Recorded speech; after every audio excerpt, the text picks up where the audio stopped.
안녕하세요. 오늘도 이렇게 한번 발코니에서 지난번에도 찍어보고 나니까 이렇게 발코니에서 이렇게 여유롭게 한번 예전 생각도 하고 하면서 찍어보는 것도 나쁘지 않겠다라는 생각이 들어서요. 앞으로 이렇게 몇 번 더 진행을 해볼까 합니다. 오늘은 제가 어떤 좋은 책을 소개시켜 드릴 만한 게 없을까 생각을 하다가, 지난번에는 제가 그 팀장으로서 또는 어떤 조직의 리더로서 실리콘밸리 팀장들이 어떤 그 리더십을 가지고 어떤 피드백을 주는지에 대한 그 영감을 드릴 수 있을 수 있는 그런 책을 소개시켜 드렸었는데요. 그런 영감을 드리거나 제가 미팅에서 느꼈던 것들을 말씀드리는 것도 분명히 의미는 있지만, 뭔가 기업을 경영하는데 배우셔야 되는 것들, 이런 것도 지속적으로 이야기는 하면 좋겠다는 생각이 들어서, 제가 예전에 공부했던 책인데 그 마케팅 이런 책이에요. 그냥 책 이름이 마케팅입니다. 이거는 4판이었고요. 이게 2006년도에 나왔던 책입니다. 저자는 최서일 교수님께서 쓰신 책이고요. 굉장히 오래된 책인데 검색해보니까 이게 후판이 안 나왔더라고요. 그래서 아쉽긴 하지만 아무튼 이 책의 목차를 대략적으로 좀 설명을 드려볼게요. 일단 마케팅 그러면은 홍보랑 마케팅을 헷갈려 하시는 분들이 많습니다.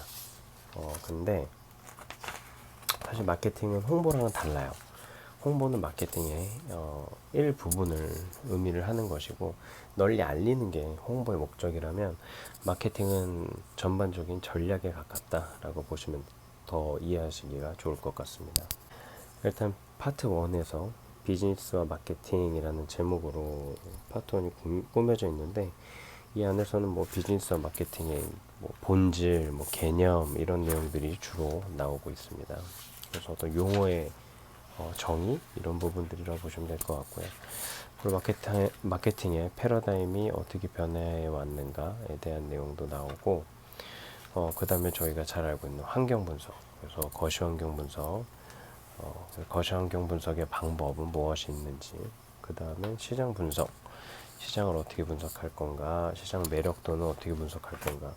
이 부분은 제가 전에 한번 경쟁 분석이라고 해서 마이클 포터의 5 horses 모델을 설명드린 적이 있는데, 그 모델이 나오게 되게 됩니다.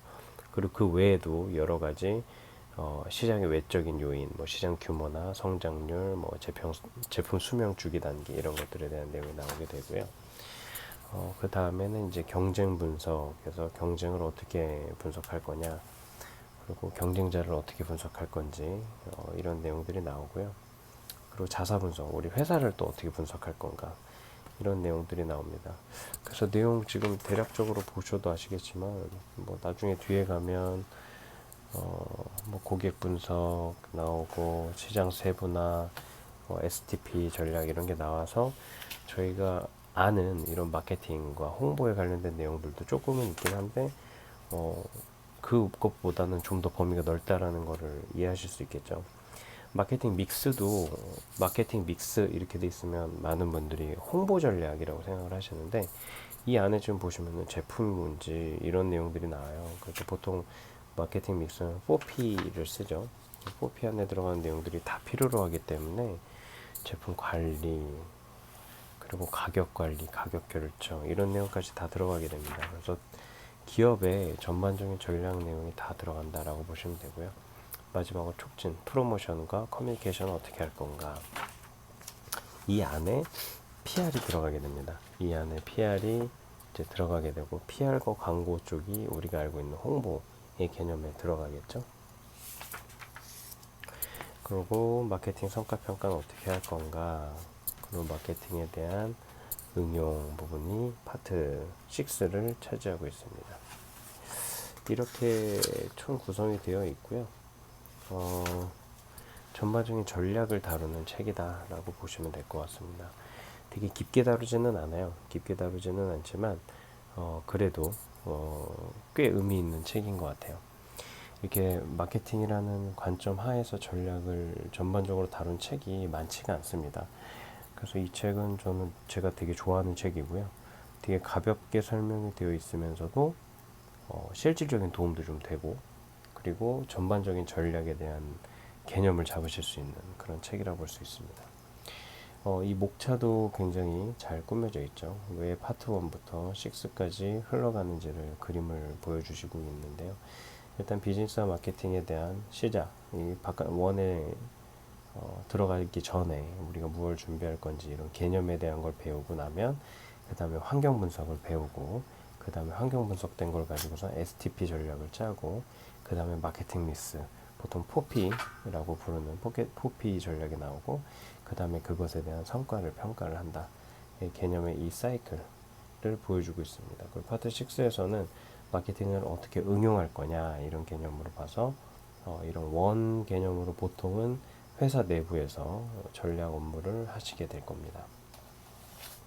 그럼 한번 1장 비즈니스와 마케팅부터 해서 무슨 내용이 있는지 보고요. 이 영상을 보여드리고 나서 좀 반응을 본 다음에 주변 분들한테도 제가 가끔 여쭤보거든요. 여쭤보고 나서 유용하다라고 하시면 이 책을 한번 쭉 다 훑어보도록 할게요.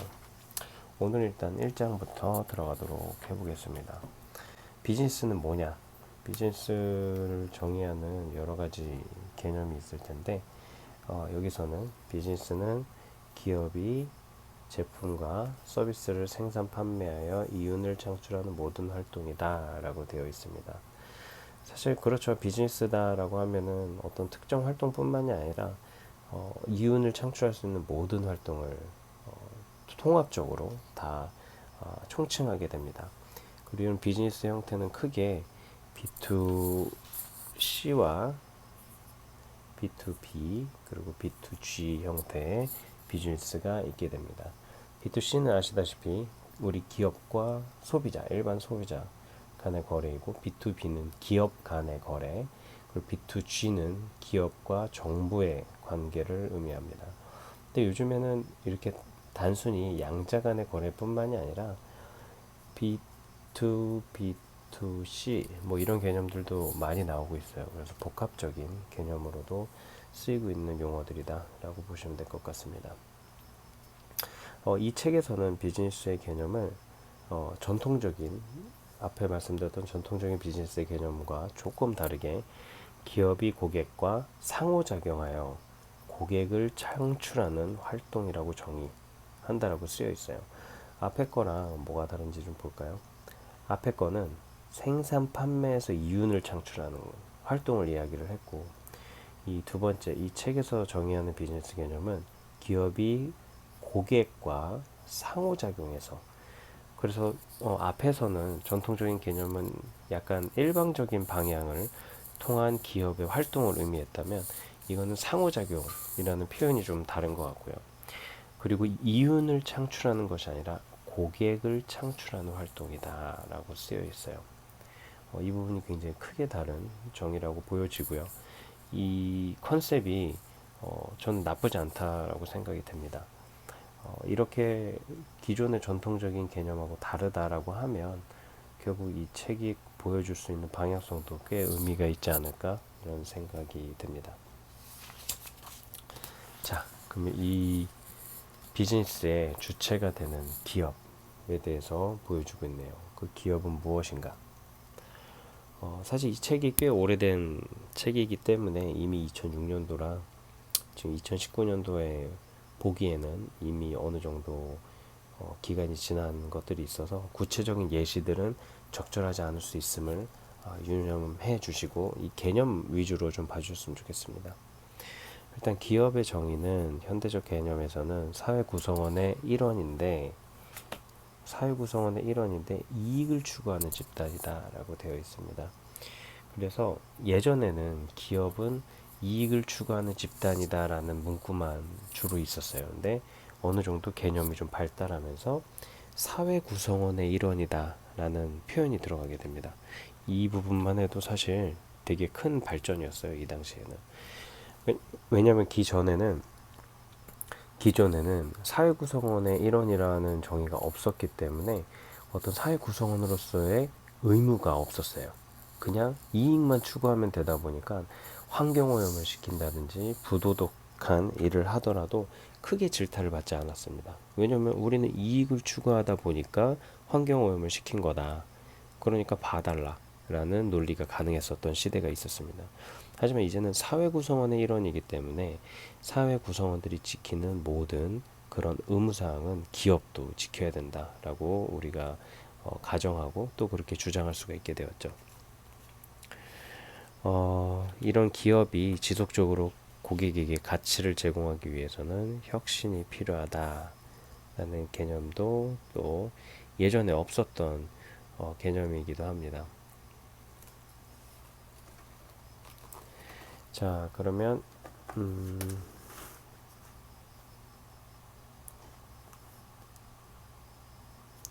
기업의 이해관계자와 고객 두 번째 부분으로 넘어갈게요.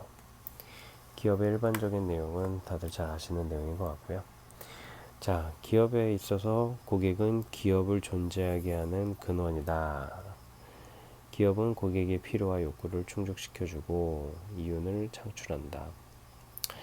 기업의 이해관계자란 기업의 성과에 영향을 미치는 개인이나 집단을 의미합니다.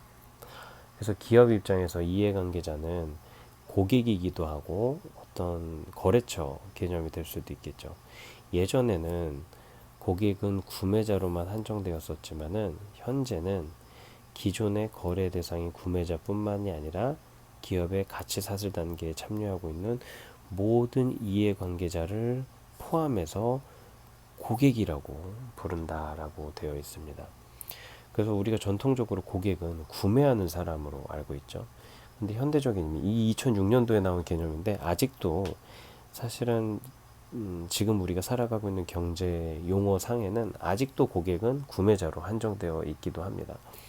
그렇지만 이때 이미 선도적인 개념에서 고객은 가치 사슬 단계에 참여하는 모든 이해관계자를 고객이다 라고 이야기를 하고 있고요. 제가 그러네요. 이 책이 나왔을 시기에 저도 사회생활을 시작했는데 그때 회사에서 신입사원 교육과정에서 이렇게 배웠던 고객의 개념도 이런 개념이었었습니다. 모든 가치 사슬 과정에 있는 이해관계자. 그래서 심지어 내 옆 부서, 나의 상위 부서 또는 나의 하위 부서도 모두 고객이다라는 교육을 받기도 했었는데요. 그런 개념에서 고객은 굉장히 폭넓어지고 있다라고 볼 수 있습니다. 고객 말고 주주라는 개념도 있죠. 주주는 사실 아시는 분들은 뭐 이걸 누가 헷갈려 라고 하시는 분들도 계세요. 근데 의외로 또 헷갈려 하시는 분들도 많은 의미이기도 합니다. 주주는 기업의 주식을 소유한 사람을 뜻하죠. 그래서 저희가 공개되어 있는 주식, 예를 들어서 삼성전자 주식을 저희가 구매를 하게 되면 구매한 사람은 삼성전자의 주주가 되는 겁니다. 하지만 이사하고 다르죠. 그래서 이사진과 주주는 다릅니다. 근데 이걸 헷갈려 하시는 분들이 꽤 있더라고요. 주주가 되면 이사가 되나요? 아니면 이사가 되면 주주가 되나요? 뭐 이렇게 하시는 분들이 있는데 사실 아예 다른 내용이죠. 이사는 이사회의 구성원이냐 라는 뜻이고 주주는 주식을 갖고 있느냐라는 뜻입니다. 그래서 이사이면서 주주일 수도 있죠. 주주이면서 이사일 수도 있고요. 근데 뭐 서로 뭐 어떤 구속력을 갖고 있지는 않습니다. 자, 종업원. 보통 직원이라고 저희가 부르죠. 종업원의 개념은 기업 활동을 수행하는 주체다라고 정의되어 있습니다. 기업 활동을 수행하는 주체. 실질적으로 일을 하는 사람을 의미하겠죠. 의사결정 주체자로서 역할을 이행하고 이들로 인해서 마케팅과 혁신이 수행되고 기업의 가치 창출이 가능해진다. 그렇기 때문에 정당한 대우를 해야 한다라고 쓰여 있습니다. 공급자는 기업이 생산하는 제품이나 서비스의 원천을 기업에게 제공하는 자라고 볼 수가 있습니다. 이 공급자의 정의가 나중에 우리가 시장 매력도 분석하거나 이럴 때 굉장히 중요해지기 때문에 잘 알고 계셔야 됩니다. 다시 한번 볼게요. 기업이 생산하는 제품이나 서비스의 원천을 기업에게 제공하는 것을 공급자라고 저희가 볼 수가 있고요. 정부는 법과 규칙을 제공하는 플레이어 또는 기업 법과 규칙을 제공하는 자라고 볼 수 있겠네요. 단체라고 볼 수 있겠죠. 공정한 시장 환경을 제공할 책임과 의무를 갖고 있는 기관이라고도 볼 수 있습니다. 자, 구매자는 기업으로부터 제품이나 서비스를 제공받고 그에 따른 비용을 지불하는 주체라고 볼 수 있습니다. 즉 우리가 제공하는 제품이나 서비스의 교환 가치를 제공하는 자가 바로 구매자가 되겠죠. B2C의 경우는 일반 소비자, B2B의 경우는 거래 기업, 그리고 B2G의 경우는 정부가 바로 구매자가 되겠습니다. 근데 이런 그 구매자와 구분이 또 헷갈리는 경우가 있는데, 예를 들어서 여기서 나온 것처럼 베이비 오일 같은 경우 실제 재화를, 그러니까 그 교환제를 제공하는 구매자는 엄마들이지만 실제 사용하는 건 아기들이잖아요. 그래서 구매자와 사용자가 구분되는 경우도 있습니다. 이것에 대해서 혼돈하지 않을 필요도 좀 있습니다. 좀 정확하게 저희가 알아야 시장에 내가 누구를 타겟으로 할 건가를 좀 더 명확하게 알 수 있는 경우가 많습니다. 기업의 목표와 성과. 기업의 목표와 성과는 기업이 미래에 달성하고자 하는 바람직한 모습이 정량정성적으로 지표화된 것입니다. 뭐 저희가 비전이라고도 얘기하고 뭐 KPI라고도 얘기하고, 요즘에는 뭐 구글에서 쓰고 있던 성과 지표들도 많이 넘어오고 있죠. 그런 것들을 과연 어떤 게 우리한테 성과가 될 거냐라는 게 점점 넓어지고 있어서 좀 어렵기는 합니다. 근데 그 부분들도 어떻게 변화해 가고 있는지가 진짜 참값을 의미하는 게 아니고 그만큼 서로 지금 고민을 많이 하고 있다는 뜻이거든요. 그래서 경영자분들께서는 이 기업 지표, 성과 지표에 대해서 어떤 이론에 너무 목매지 마시고 사실 그 이론이 의미하고자 하는 본질적인 거에 좀 더 집중하시는 게 좋지 않나 이렇게 생각을 해봅니다. 자, 방향성 제시. 목표는 기업이 달성하고자 하는 이상적인 상태를 밝혀서 기업 활동의 방향성을 제시하죠. 이게 저희가 이야기하는 비전과 같은 것들이 되게 됩니다. 자, 그리고 동기부여. 그러면 우리가 기업의 방향성을 제시했으면 왜 그걸 따라가야 하는지 동기가 제공이 돼야 되겠죠. 그래서 구체적인 행동을 계획하게 하는 것이 바로 동기부여입니다. 그리고 어떻게 우리의 목표를 달성할 건가 생각을 하게 만들겠죠. 정당화 기능. 활동을 정당화시켜주는 기능이다. 큰 의미가 없는 내용인 것 같고요. 평가 기준. 이 기준은 어찌 보면 공정성이기도 하고 내가 무엇을 해서 회사의 목표에 부합하게 하는가에 대한 목표 일치성의 개념이 되기도 합니다. 기업 목표가 성공적으로 제시되기 위해서는 첫째, 기업 목표가 구성원들이 지향하는 방향이어야 되고 모든 활동 계획의 구심점이기 때문에 모두가 공감하고 이해할 수 있게 제시되어야 한다. 굉장히 중요하죠.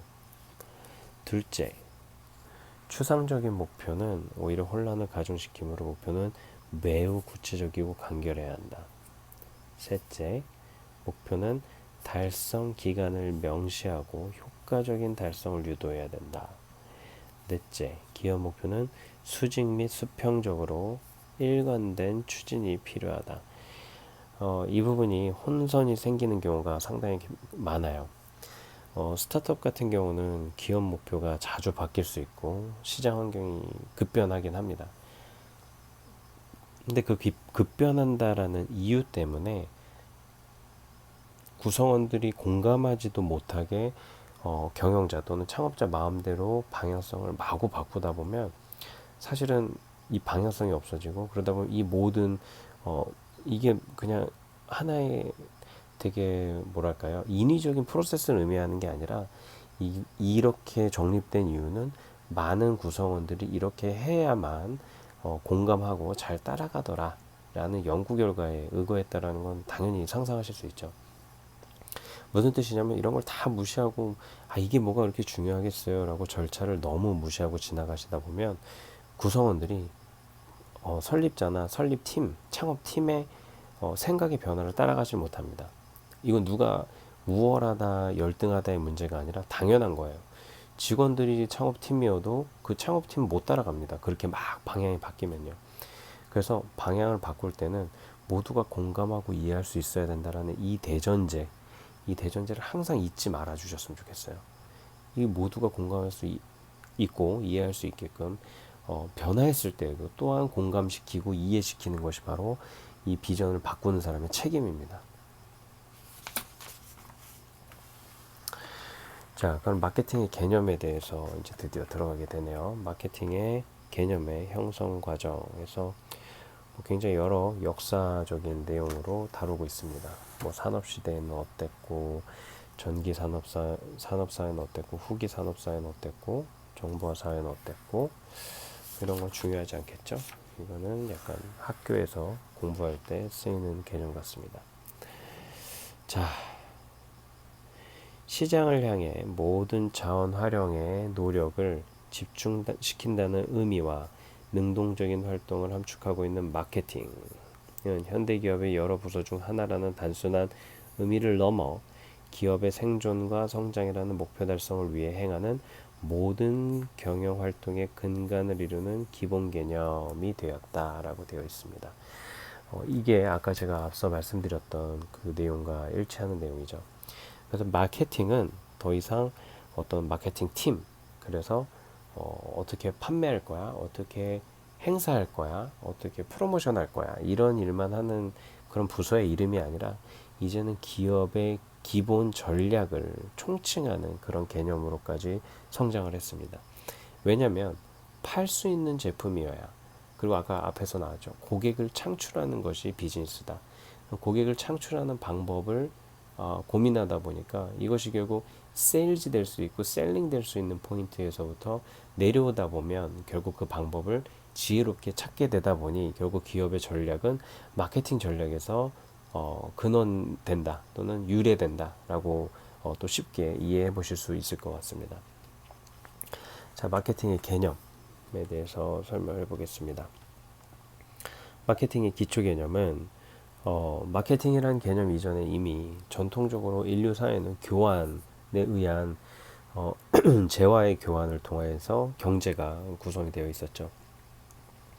그런 교환의 개념에서 마케팅도 발달되었다라고 볼 수가 있습니다. 그래서 도표로 이걸 좀 보면 기업은 어떤 고객 가치 창출을 통해서 생존하고 성장하게 됩니다. 고객은 가치 전달을 통해서 필요와 욕구 충족을 하게 되죠.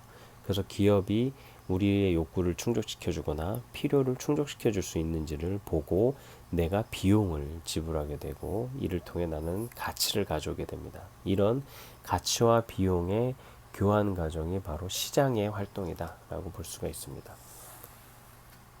그래서 필요와 욕구라는 우리가 흔히 니즈라고 부르죠. 그래서 어떤 것이 기본적인 만족이 결핍된 상태를 뜻한다고 합니다. 니즈란 어떤 기본적인 만족이 결핍된 상태.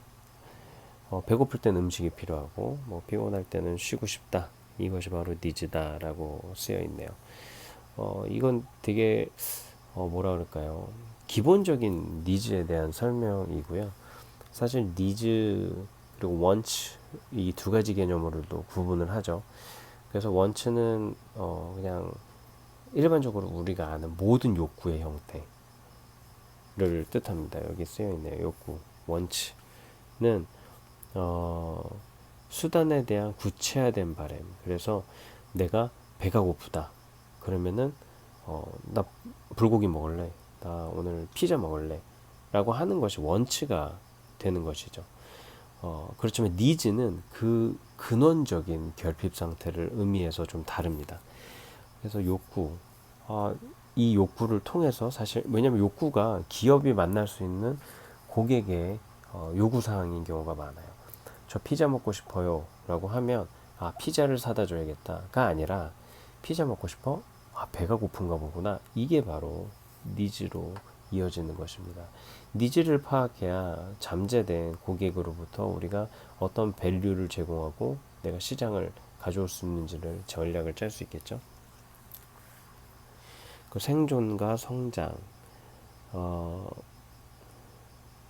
고객은 여러 제품들 중에서 나한테 높은 가치를 주는 제품을 선택한다 라고 되어 있습니다. 그래서 이걸 통해서 기업은, 그러니까 제대로 된 높은 가치를 주는 기업이 생존하고 성장하게 되는 것이다 라고 되어 있고요. 교환이라는 개념은 제품과 현금을 교환한다든지 해서, 아까 앞서 우리가 시장의 교환 그 사이클을 보았죠. 내가 가치를 제공받고 비용을 제공하는 그런 교환의 원리에 의해서 시장이 돌아가게 됩니다. 그래서 그걸 통해서 고객은 자신의 니즈와 원치를 달성하게 됩니다. 자, 시장. 각각의 목적을 가진 것이 이제 기업과 소비자인데, 이들이 공통된 교환 가치가 이루어지는 시점에서 서로 교환이 이루어지는 곳, 그것이 바로 시장입니다.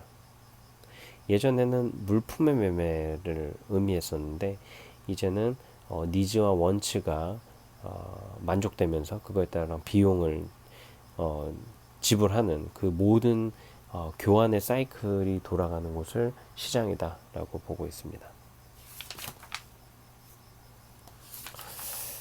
내용이 생각보다 많네요. 하나하나 읽다 보니까. 자, 마케팅의 정의에 대해서 설명을 하고 있고요. 마케팅의 정의는 사실 크게 중요하지 않을 수 있을 것 같습니다. 이 부분은 넘어갈게요.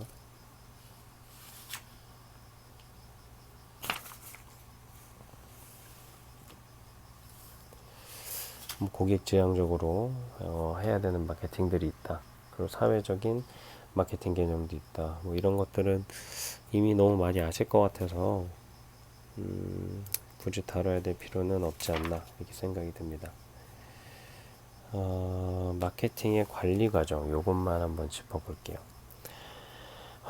마케팅은 마케팅 믹스를 계획하고 실행하고 통제하며 평가하는 모든 과정을 마케팅 관리다라고 이야기를 합니다. 즉 포피를 어떻게 실행하고 평가할 거냐 개념이라고 보시면 될 것 같아요. 그래서 그 과정을 여기 놓아두고 있고, 이게 결국은 마케팅 전략의 하나의 프로세스가 되게 됩니다. 먼저 여기 도표를 보시면 되는데, 상황 분석을 하고 마케팅 목표를 수립을 합니다. 그래서 시장에 대한, 환경에 대한 분석을 하겠죠. 그 다음에 세분 시장에 대한 내 타겟팅 전략을 수립하게 됩니다. 그 다음에는 마케팅 믹스를 수립하고, 이게 포피라고 말씀드렸죠. 포피를 수립하고 실행을 하게 되고, 그 다음에는 마지막에 평가하고 재조정하고 이런 것들이 반복되는 그런 마지막 과정을 거치면서 계속해서 사이클이 돌아가게 됩니다. 이 과정이 요즘엔 조금 바뀌었다라는 이야기도 해요. 뭐 세분 시장 STP 같은 전략이 이제 더 이상 먹히지 않는다. 세분화된 고객은 없다. 뭐 이런 이야기들도 하는데, 최소한 이 기본은 배우신 다음에 그런 응용된 마케팅, 요즘 시대에 맞는 또 그런 트렌드는 또 따라가 보시는 것도 좋을 것 같습니다. 왜냐면 기본 개념 자체가 완전 다르지는 않아요. 이때도 그런 시장들은 있었고 그런 고객들은 있었기 때문에 아주 다른 내용을 요즘엔 이야기하고 있다라고 저는 생각하지 않습니다. 자, 나머지 내용들은 뒷장에서 좀 더 구체화시켜서 내용을 짚어보도록 하겠습니다. 다음 장은 2장의 마케팅 패러다임의 변화라는 내용이 나올 거고요. 어떻게 경제나 그 시장 환경들이 변해왔는지 이런 내용들을 다뤄보도록 하겠습니다. 이 부분은 약간은 시간이 지난 티가 좀 날 수도 있겠네요. 그래도 말씀드린 대로 기본 개념은 배워두시는 게 좋을 것 같습니다. 오늘 이만 여기서 마치도록 하고요. 오늘 날씨도 너무 좋고 그래서 발코니에 앉아가지고 이렇게 책을 오랜만에 펼쳐서 읽어보니까 저도 굉장히 좋네요. 그러면 좀 도움이 되셨으면 좋겠고요. 어쨌든 이 내용들을 통해서 발전해 나가시는 대표님들의 또는 스타트업 핵심 멤버들의 생각을 저도 계속 듣고 싶거든요. 언제든지 편하게 의견 주시고 이런 자리를 점점 더 발전시켜 나갈 수 있으면 좋을 것 같다, 이런 생각이 듭니다. 감사합니다.